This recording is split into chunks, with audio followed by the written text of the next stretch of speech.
বন্ধুরা কেমন আছেন? আমি একটা আলু সিঙ্গারা করব। তার জন্য আমি একটা ভাজা মশলা করছি।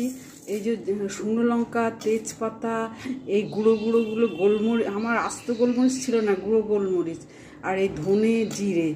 এবার এক এক করে আমি গ্যাস জ্বালিয়ে দিয়েছি। এই যে গ্যাস জ্বালিয়ে দিয়েছি। এবার আমি এই বাদাম, কিশমিশ, এই মেলন সিড সব ভেজে নেবো। খুব কড়া করে ভাজবো না, বাদাম তো এমনিতেও বালিতে ভাজা আছে।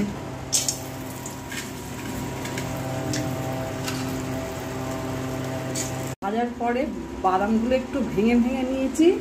আর এইখানে নিয়েছি এই যে চিনি, বিট নুন, এই পোস্তর দানা, কাশ্মীর লঙ্কার গুঁড়ো, এই হিং, এই গরম মশলা, এগুলো। আর মশলাটা সমস্ত দিয়ে, পোস্তর দানা, ফোড়ন সমস্ত দিয়ে কষে নিয়েছি একটু জল দিয়ে। এবার এই ভাজা মশলাটা দেবো।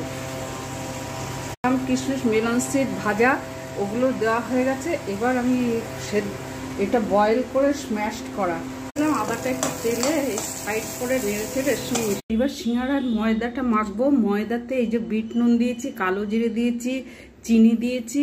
এবার এই তেল দেবো।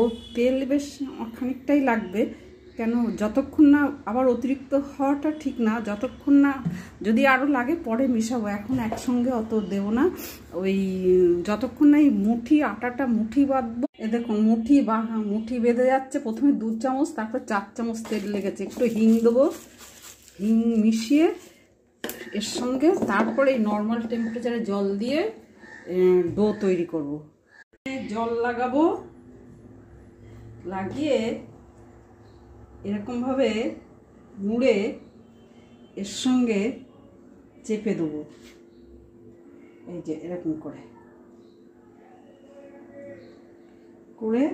এবার এই আলুর পুরটা এর ভিতরে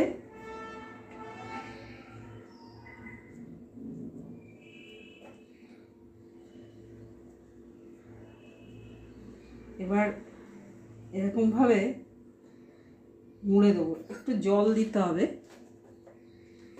হালকা তেলে ভেসে ভেসে উঠবে। ঠাকুরের জন্মতিথি আজকে, সেই উপলক্ষে আমি সিঙ্গারাগুলো নিরামিষ করেছি, কোনো পেঁয়াজ টিয়াজ দেয়নি। আর এই তেঁতুলের ঠাকুরকে দেওয়া হয়ে গেছে। ঠাকুর খুব জিলিপি ভালোবাসতেন। আর ওই শ্যামবাজারের দোকান থেকে তখনকার সময়